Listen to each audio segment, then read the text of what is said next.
Many people begin noble initiatives with good intentions, but give up too easily when the going gets tough.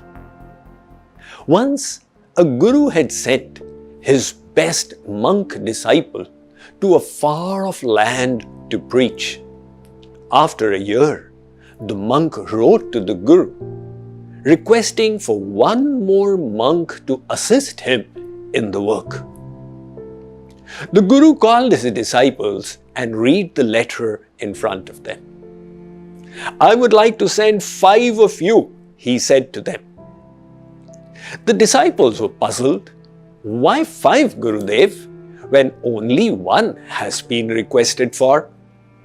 "You will understand later," said the sagacious guru, and selected 5 monks for the journey. Next morning, the 5 sadhus started off for the distant land. In the next city, passing by a temple, they came to know that the priest's post was vacant. The community of devotees urged one of them to stay back and take up the job. "Salary is good and you will live comfortably," they reassured. One of the monks was tempted.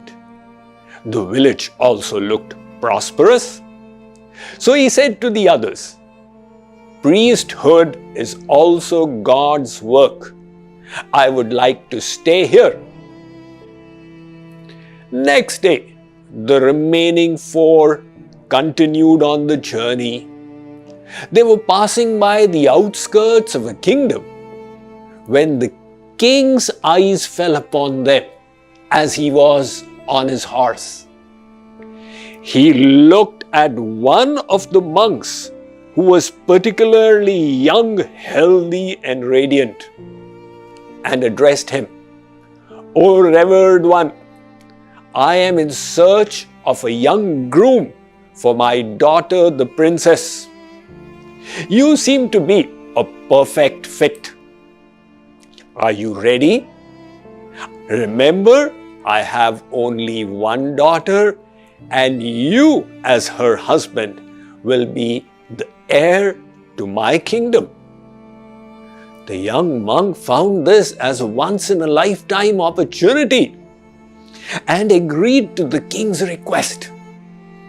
He said goodbye to his friends and left with the regent. Now, the 3 monks who were left realized the significance of their master's words and decision.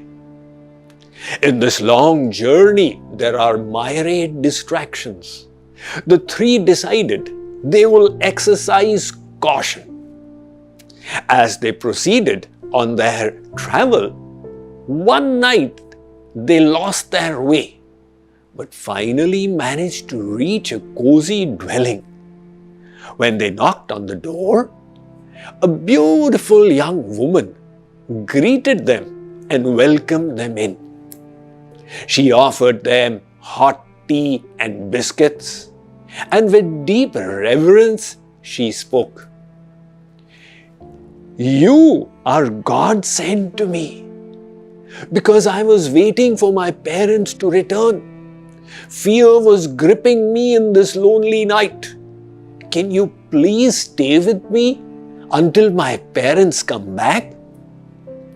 The next day, the monks had intended to leave. However, one of them had already fallen in love with that beautiful young woman. He said to the others, "I can't leave her alone until her parents are back." So the 2 remaining monks carried on with their journey. As they were passing by a village, their saffron robes attracted a crowd. The villagers were atheists and didn't believe in God. So a great scholar of the village challenged them to a debate. When one of the monks rose to accept the challenge, the other one pulled him aside and reminded him, "Why are you getting provoked? Who knows how long this will take? we must focus on our Guru's instruction and on completing the journey.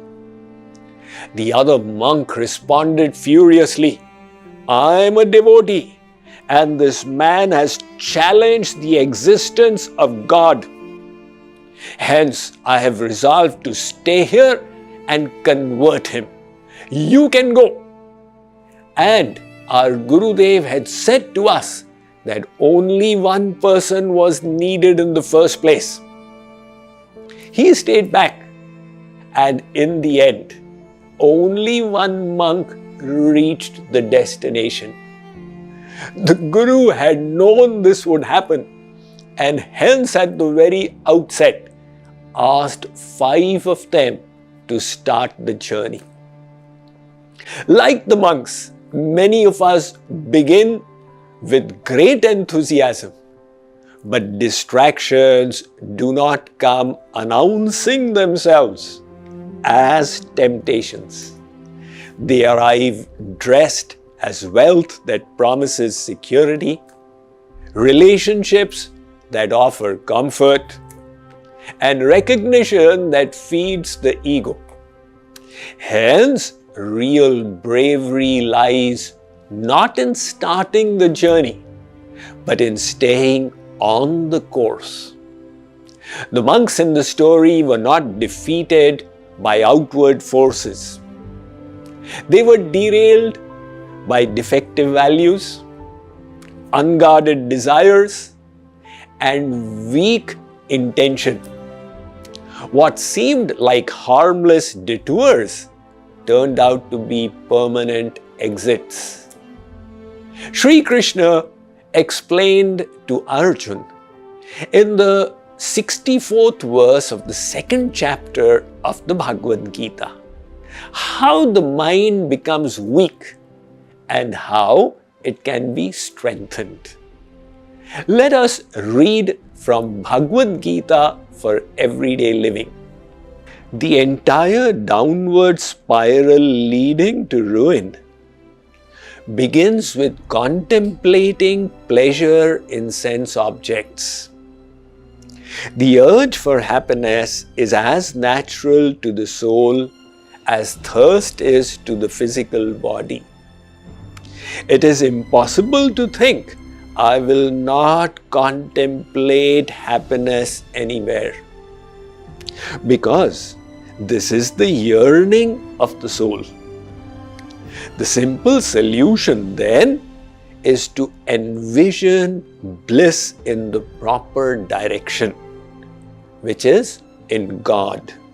If we can repeatedly revise the thought that God is the ocean of happiness, we will develop attachment towards Him. This divine attachment will not degrade the mind like material absorption. Rather, it will purify the mind. God is all pure, and when we immerse our heart in Him, the heart also becomes pure like Him. You will measure a road journey in miles, but the journey of life is measured in our choices. In the voyage towards your goals, life will offer you many reasons to stop. It will hijack your purpose with comfort, temptations, distractions, and even fan your ego. So the question is, in your sojourn of life, will you simply wander towards what is easiest, most comfortable, or most praised? Or will you keep walking towards your ultimate goal?